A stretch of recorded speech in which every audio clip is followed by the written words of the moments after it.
enriquecieron, sino que se enriquecieron con gula. En el 2024, la justicia dominicana siguió siendo más de lo mismo, consumándose lo que muchos esperaban de algunos casos de corrupción. El añejo expediente de Odebrecht sigue pendiente de una decisión del Tribunal Constitucional, pero con todos los imputados sueltos, el caso de Jan Alain llegó hasta el fondo y los guardias de los corales están fuera de prisión, aunque también hay que destacar una notable reducción en la mora judicial. El Poder Judicial comenzó el año con el atractivo circo montado en un tribunal de Puerto Plata por el pelotero de Grandes Ligas Wander Franco, quien el 8 de enero fue puesto en libertad con una multa de 2 millones de pesos y presentación periódica tras ser acusado de explotación sexual junto a la madre de una adolescente de 14 años. La progenitora de la niña Marta Vanessa Chevalier fue enviada a prisión domiciliaria como medida de coerción. Para no perder la costumbre, Franco volvió a caer preso más adelante en San Juan, envuelto en otro lío de faldas, aunque luego fue dejado en libertad. En febrero, los jueces de la segunda sala penal de la Corte de Apelación del Distrito Nacional condenaron a 2 años de prisión por corrupción al exdirector de la OMSA, Manuel Rivas. En el caso del abogado Junior Ramírez, anularon la sentencia que condenó a 20 años a Argenis Contreras y ordenaron un nuevo juicio que concluyó el procesamiento de los descargados William Suárez, Víctor Ravelo y José Mercado, alias El Grande. En el nuevo juicio, el primer tribunal colegiado del Distrito Nacional ratificó la condena de 20 años contra Contreras y los restantes implicados fueron de nuevo descargados. El 11 de marzo, por tercera ocasión, el primer tribunal colegiado del Distrito Nacional rechazó levantar el arresto domiciliario al general Adam Cáceres, figura címera de un alegado entramado corrupto, desmantelado mediante la Operación Coral, pero al cabo de 6 meses el mismo tribunal ordenó el cese de la prisión domiciliaria y el retiro del grillete al ex jefe del Cuerpo de Ayudantes Militares, acusado junto a otros de defraudar al Estado dominicano con más de 4.500 millones de pesos. Ese mismo mes, el Tribunal Colegiado de la Alta Gracia condenó a 20 años de prisión al profesor John Kelly Martínez por la muerte de su alumna menor de edad, Esmeralda Rigies, a quien violó el 12 de febrero del 2023. El 11 de abril, luego de salir de una audiencia contra el acusado de la muerte de su esposo, es apresada en Santiago la viuda Daneris Pérez Espinal, a quien el Ministerio Público acusa de complicidad en el asesinato de su marido, Julio César Rodríguez Paula. Y el 22 de ese mismo mes, el cuarto tribunal colegiado de la Cámara Penal de Primera Instancia del Distrito Nacional declaró la extinción penal contra los implicados en la venta irregular del barrio Los Tres Brazos, con sus residentes dentro. El expediente está en casación pendiente de un fallo de la Suprema Corte de Justicia. En el 2024 y mediante el decreto 186-24, el Poder Ejecutivo creó una comisión encabezada por Jorge Subero Isa, expresidente de la Suprema Corte de Justicia, para dar seguimiento a la construcción y terminación de la cárcel de Las Parras, en Guerra, en donde deben ser trasladados los presos de La Victoria.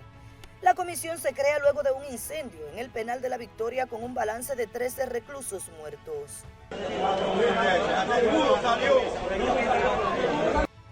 El 28 de mayo, la segunda sala penal de la Suprema Corte de Justicia condenó a 5 años de prisión y ordenó el decomiso de propiedades a la diputada del gobernante PRM por La Vega, Rosamalia Pilarte, acusada de blanquear más de 4.000 millones de pesos procedentes de actividades ilícitas.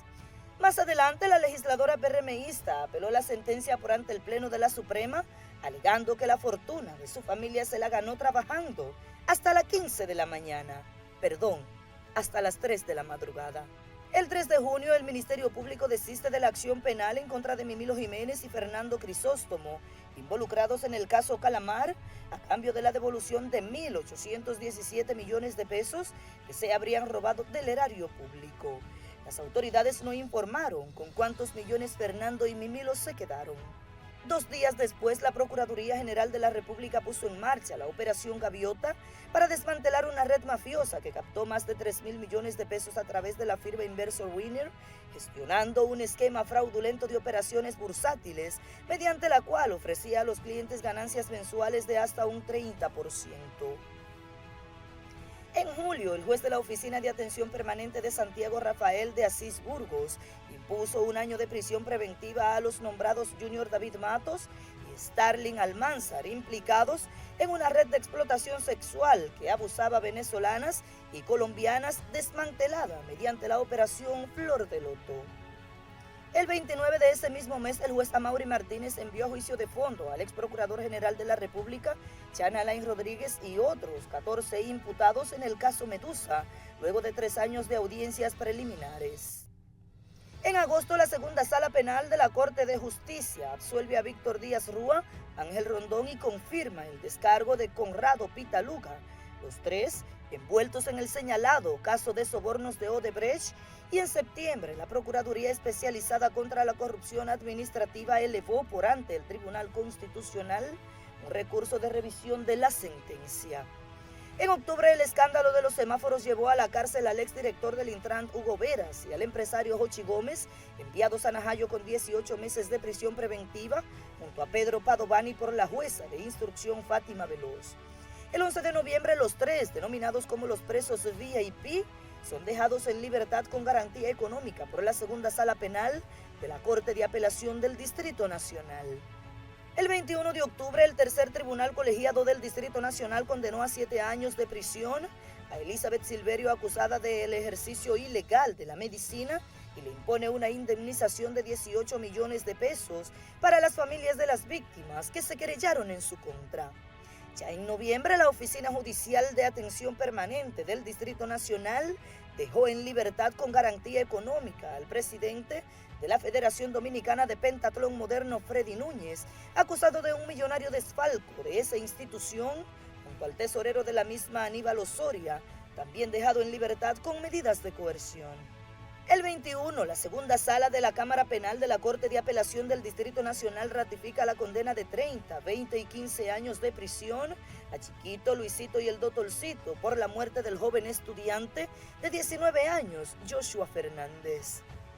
También en noviembre, el Ministerio Público destapó una caja de Pandoras en la Policía Nacional que dejó al desnudo la rampante corrupción existente en las filas de la institución, llamada a garantizar el orden público, y para algunos pone de manifiesto el poco avance alcanzado en materia de mentalidad de sus agentes durante un proceso de reforma que lleva casi 4 años y que ha entrado en su segunda fase de ejecución. 7 de los vinculados a la red desarticulada a través de la Operación Pandora y acusada de sustraer 900.000 municiones de diferentes calibres de la Intendencia de Armas de la Policía Nacional fueron enviados a prisión preventiva con 18 meses, mientras otros 3 fueron favorecidos con medidas menos gravosas por su colaboración con las autoridades.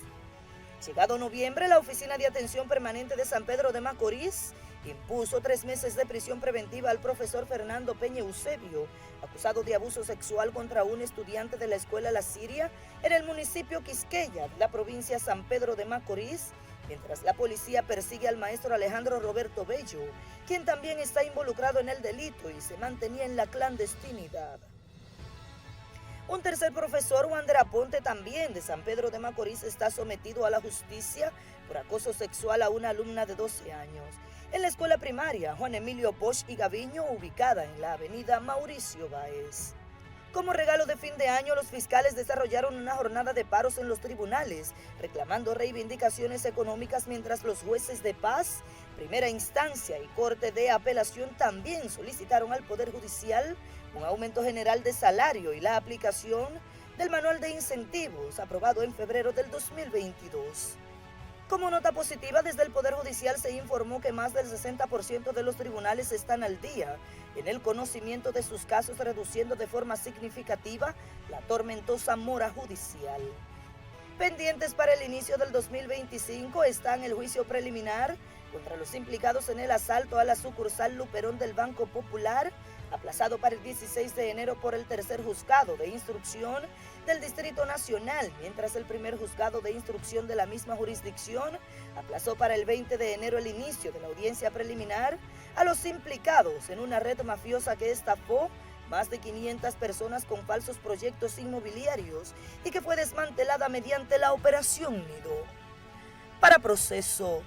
Rosalba Escalante.